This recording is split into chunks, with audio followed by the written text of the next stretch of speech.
اب اس کے ساتھ ہی ناظرین آپ کو بتائیں کہ پرائس کنٹرول مجسٹریٹ سی ای او میونسپل کمیٹی چونیا میں دن رات فیلڈ میں متحرک ہو گئی ہیں۔ چونیا میں فروٹ منڈی اور سبزی منڈی کا اچانک دورہ کیا ہے۔ اسی حوالے سے مزید اخبار بتا رہے ہیں ہمارے نمائندے عرفان اشرف آگاہ کیجیے گا۔ جی بالکل، پرائس کنٹرول مجسٹریٹ سی ای او میونسپل کمیٹی چونیا شیخ وقاص دیر رات فیلڈ میں متحرک۔ چیف آفیسر میونسپل کمیٹی چونیا شیخ وقاص کا چونیا سبز منڈی اور فروٹ کی دکانوں کا اچانک دورے کے دوران مہنگی اشیاء بیچنے والوں کے خلاف کارروائی، متعدد کو جرمانے اور وارننگ سمیت ایک دکاندار کے خلاف ایف آئی آر کا اندراج کروا دیا۔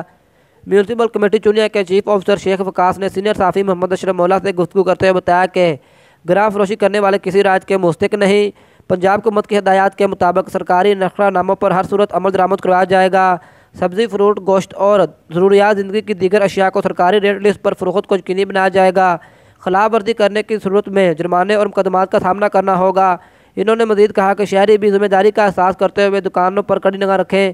جو دکاندار سرکاری ریٹ لسٹ پر عمل نہیں کرتا اس کے خلاف ہمیں اطلاع دی جائے تاکہ اس کے خلاف قانونی کارروائی کی جائے۔ جی